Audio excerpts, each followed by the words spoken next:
বিষ খেলে কি ঠাকুরের নাম করা যায় না? নাম করা যায় নিশ্চয়ই, ভগবানের নাম, ঠাকুরের নাম না, ভগবানের নাম। তুমি কোত্থেকে এসছো? হ্যাঁ, প্রভুপাদের বই পড়ছো? প্রভুপাদের বই পড়লেই বুঝতে পারবে। হ্যাঁ, এই কৃষ্ণ ঠাকুর নয়, কৃষ্ণ ভগবান। হ্যাঁ, ওকে। শিব ঠাকুরের বিয়ে হলো 3 কন্যা দান, ওই ঠাকুর নয় কৃষ্ণ।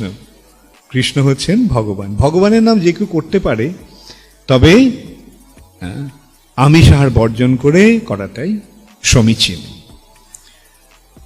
ঠিক আছে, ছাড়তে পারবে? ওকে, খুব ভালো। নিবেদিতা মানে ভগবানের চরণে যে উৎসর্গিতা হয়েছে, তাহলে ভগবানের চরণে উৎসর্গ হয়েছে তোমার নামের মাধ্যমে, তার পূর্ণ সদ্ব্যবহার করো। ঠিক আছে? হ্যাঁ, এখন থেকে আর নো মিট ইটিং।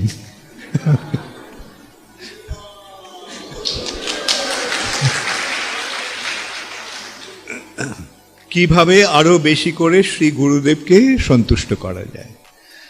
গুরুদেবকে সন্তুষ্ট করার একমাত্র উপায় হচ্ছে খুব ভালো করে ভগবানের সেবায় যুক্ত হওয়া। গুরুদেব তোমার কাছ থেকে কেবল সেটাই চান, তোমরা শুদ্ধ ভক্ত হও। এই দায়িত্ব গুরুদেব নিয়েছেন, তোমাদের শুদ্ধ ভক্তে পরিণত করার দায়িত্ব শ্রী গুরুদেব নিয়েছেন। অতএব সেই কাজ সম্পাদন করতে তোমরা তাকে যত সাহায্য করবে, ততই তিনি সন্তুষ্ট হবেন। অতএব নিষ্ঠা সহকারে এই শুদ্ধ ভক্তির পন্থা অবলম্বন। আচ্ছা, এরপর পরের প্রশ্নটা, শ্যামলিনী রাধা দেবী দাসী। ওকে, শ্যামলিনী রাধা দেবী দাসী। হরে কৃষ্ণ মহারাজ, কোনোদিন জব খুব ভালো হয়, আবার কোনোদিন জব খুব ভালো হয় না, নিজে সেটা বুঝতে পারি, কিন্তু সারাদিন ব্যস্ত থাকার জন্য ওই মালাগুলোকে আর রিপিট করতে পারি না, নিজেরই খুব অনুশোচনা হয়। এমতো অবস্থায় আমার কি করা উচিত? শ্যামলিনী রাধা, হ্যাঁ, তুমি তো দীক্ষিতা, তাই না? দীক্ষার সময় কি প্রতিজ্ঞা করেছিলে? 16 মালা জপ করবে, সেটা করছো তো? আচ্ছা, তাহলে হয় না মানেটা কি? আচ্ছা, ঠিক আছে, অন্তত ওই 16 মালা করে যাও প্রতিদিন।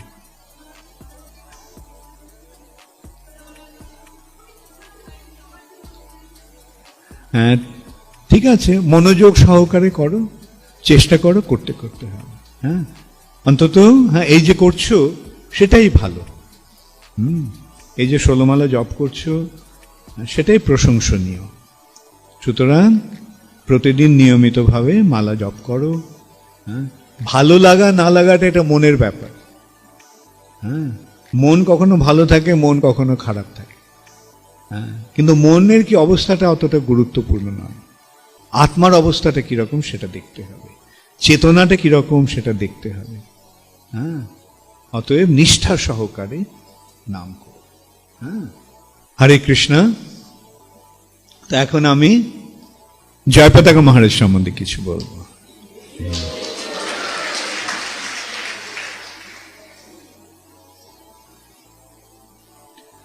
আমি জয়পতাকা মহারাজের প্রথম দর্শন পাই যখন আমি মায়াপুর মন্দিরে আসি। আমি এসেছিলাম সন্ধ্যাবেলা তখন কীর্তন হচ্ছিল, এবং সেই কীর্তনে ভক্তরা অপূর্ব সুন্দরভাবে নাচছিল, কীর্তন করছিল, খুব ভালো লেগেছিল। এসেই এখানে তারপরে যখন কীর্তন শেষ হলো, তখন একজন সন্ন্যাসী তিনি জয়ধ্বনি দিচ্ছিলেন। তা আমি তখন জয়ধ্বনিটা ঠিক জানতাম না। আমরা মন্দিরে গিয়ে শুধু প্রণাম করা এইটুকুই জানতাম। এইভাবে সবাই প্রণাম করে আছে আর জয়ধ্বনি দিয়ে যাচ্ছে। আমার তখন মনে হচ্ছিল এই জয়ধ্বনি যেন আর শেষ হবে না, ক্রমাগতই চলছে। এবং যিনি সেই জয়ধ্বনি দিচ্ছিলেন তিনি হচ্ছেন শ্রীল জয়পতাকা মহারাজ। এবং সেই দিন আমার সঙ্গে কোনো পরিচয় হয়নি। পরের দিন আমি যখন পরের দিন সকালেই আমি মস্তক মুন্ডন করে ফেলি, করে ভক্তি জীবন অবলম্বন করি। তখন ভক্তরা আমার কাছে আমাকে জয়পতাকা মহারাজের কাছে নিয়ে গিয়েছিলেন। তখন জয়পতাকা মহারাজ আমাকে একটা ফর্ম দিয়েছিলেন ফিল আপ করার জন্য। সেই ফর্মে একটা ছিল, খুব সুন্দর একটা পয়েন্ট ছিল। সেটাতে লেখা ছিল যে আমি কখনো এমন আচরণ করব না যার ফলে প্রভুপাদের নামে কলঙ্ক আসতে পারে বা প্রভুপাদের নাম প্রভাবিত হতে পারে। মানে আমরা এমনভাবে আচরণ করব যাতে প্রভুপাদের সম্মান অক্ষুণ্ণ থাকে, প্রভুপাদের মহিমা বর্ধিত হয়। সেই পয়েন্টটা আমার খুব ভালো লেগেছিল। আর সেই ফর্মে আমার ঠিকানাও দিতে হয়েছিল। তো ঠিকানা ছিল, তো এরপরে আমি বাড়িতে না বলে আমি চলে এসেছি। আমি প্রায় বাইরে চলে যেতাম, কিন্তু তার কিছুদিন পরে আমি ফিরে গেছি। তখন আমি একদিন তারপরে আমি কিছুদিন থাকার পরে আমি বাড়িতে লিখেছিলাম আমার বাবার কাছে যে আমি এই ইসকনে যোগদান করেছি। তো তখন বাবা লিখেছিলেন যে ঠিক আছে, তবে তখন আমার এক ভাইয়ের বিয়ের ছিল, তো বলছে অন্তত তুমি বিয়েতে এসো, তুমি না এলে খারাপ দেখাবে। আর সেদিন হয়েছিল যে আমার সঙ্গে এক ভক্তের একটু মনোমালিন্য হয়, আমার এক গুরু ভাইয়ের সঙ্গে। আর সেই একদিকে গুরু ভাইয়ের মনোমালিন্য, আরেকদিকে ওই বাবার চিঠি, উনি আমার খুড়তুতো ভাইয়ের বিয়েতে যাওয়ার জন্য অনুরোধ করেছেন। তাই জন্য আমি কাউকে না বলে আমি চলে গেছি বাড়িতে। জয়পতাকা মহারাজ তখন ছিলেন না। জয়পতাকা মহারাজ তখন প্রচারে ছিলেন। তার পরের দিন, যাই হোক, 2-1 দিন পরে হয়তো উনি ফিরেছেন। ফিরে এসে তিনি খবর পেয়েছিলেন যে আমি বাড়ি চলে গেছি। তখন জয়পতাকা মহারাজ কলকাতায় আমার বাড়িতে গিয়েছিলেন। সেদিন আবার সারাদিন আমি আমার এক বন্ধুর বাড়িতে ছিলাম। তো জয়পতাকা মহারাজ 2-3 বার আমার ওখানে এসেছেন বাড়িতে। তো রাত্রে যখন আমি বাড়ি ফিরেছি তখন আমার বাবা বললেন এরকম জয়পতাকা স্বামী এসেছিলেন তোমার খোঁজে। তারপরে পরের দিন সকালবেলায় কলকাতা মন্দিরে আমি মঙ্গল আরতির আগেই চলে যাই। তারপর মঙ্গল আরতির সময় জয়পতাকা মহারাজের সঙ্গে দেখা হয়, খুব খুশি হন। তো উনি তারপরে আমাকে বললেন চলো মায়াপুরে যাব। ঠিক আছে। তখন আমি জিজ্ঞাসা করেছিলাম যে আপনি আমার ঠিকানা কোথায় পেলেন?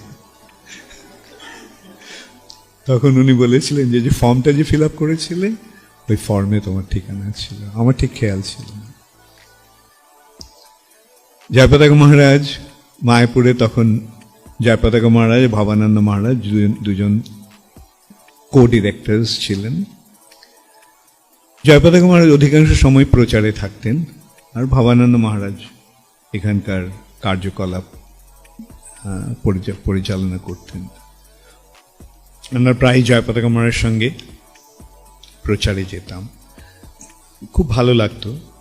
আমরা দিনের বেলা বই বিতরণ করতাম, আর সন্ধ্যাবেলা আমরা যেখানে আমরা থাকতাম সেখানে সাধারণত কোনো ধনী ব্যক্তির বাড়িতে আমরা খুঁটি কাটতাম এবং তাদের বাড়িতে আমরা অনুষ্ঠান করতাম। এবং সেদিক দিয়ে আমি বলবো যে অধিকাংশই যাদের বাড়িতে আমরা উঠতাম তারা অধিকাংশই মারোয়ারি। বাঙালিরা আমাদের অত আদর করে ডাকতো না। বাঙালির হয়তো ওদের ইয়ে ছিল যে বৈষ্ণব ডেকে কি হবে, বৈষ্ণব বলে মাছ মাংস খেও না, এটা করো না, ওটা করো না। কিন্তু সেই জন্য নিরামিষাসী যারা, তারা সহজেই এই পথটাকে গ্রহণ করতে পারে। যাই হোক, আর তখন আমি দেখতাম জয়পতাকা মহারাজ তখনই বাংলা ভাষায় মহারাজ ভাষণ দিতেন, ভাঙা ভাঙা বাংলায় বলতেন তখন। হ্যাঁ, সে তো অনেকদিন আগের কথা, 40 বছর আগের কথা।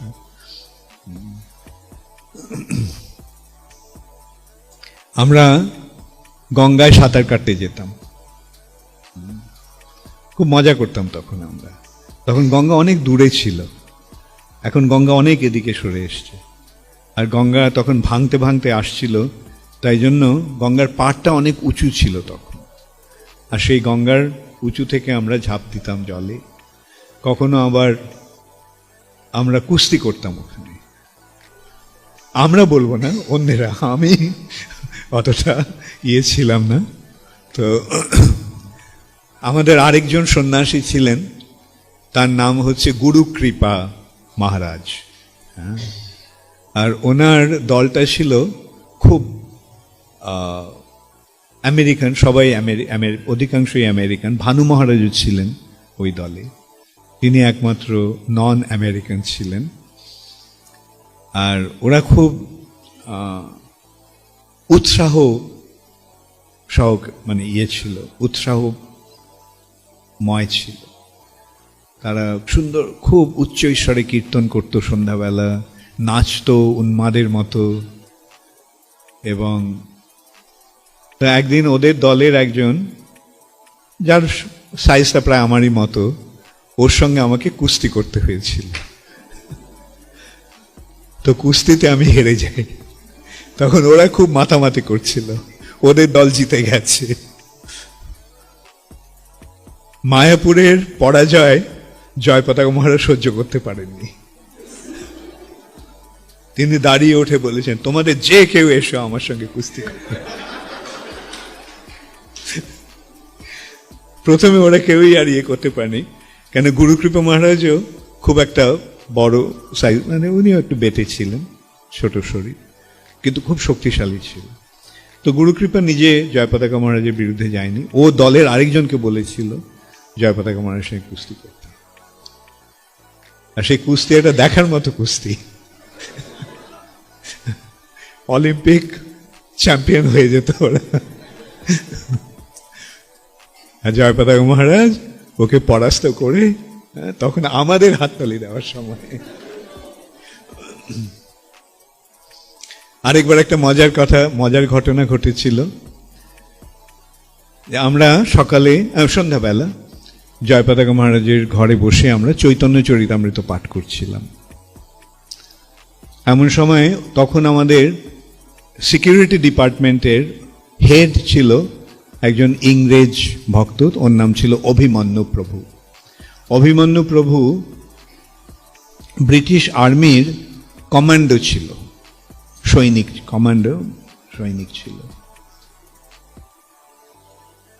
তো অভিমন্যু একদিন হন্তদন্ত হয়ে ছুটে এসে বলছে যে ডাকাতেরা আক্রমণ করতে আসছে, ডাকাতেরা আক্রমণ করতে আসছে। জয়পতাকা মহারাজ বলেছিল, অভিমন্যু, এটা তোমার অনর্থক ভয়ের কারণ। তো এটা, আর আমরা একটু অসন্তুষ্ট হয়ে যাই, কি বলছে, আমরা চৈতন্য চরিতামৃত পাঠ করছি মগ্ন হয়ে, আর ও এসে হঠাৎ এখানে বলছে ডাকাত আসছে, ডাকাত আসছে। প্রথমে একটু সচকিত হয়েছিলাম, কিন্তু যখন জয়পতাকা মহারাজ বললেন যে অভিমন্যু, এটা তোমার প্যারানয়া, তোমার ভ্রান্তি সূচক ভয়। তো অভিমন্যুর ওটা হাতে খুব লেগেছিল, হ্যাঁ এটা আমার প্যারানয়া। তো জয়পতাকা মহারাজ ওকে সন্তুষ্ট করার জন্য আমাদের বললেন, চলো ডাকাতের সঙ্গে গিয়ে আমরা বোঝাপড়া করি। আমরা ওই লাঠি ফাঠি নিয়ে সব ওখান থেকে গেটের এখানে এসেছি। তখন দেখি সত্যি একটা দল আসছে, মশাল নিয়ে অনেক লোক আসছে, আমরা রাস্তা থেকে দেখছি। তখন যখন আমরা কাছে এলো, তখন আমরা শুনতে পেলাম, বলো হরি হরি বল।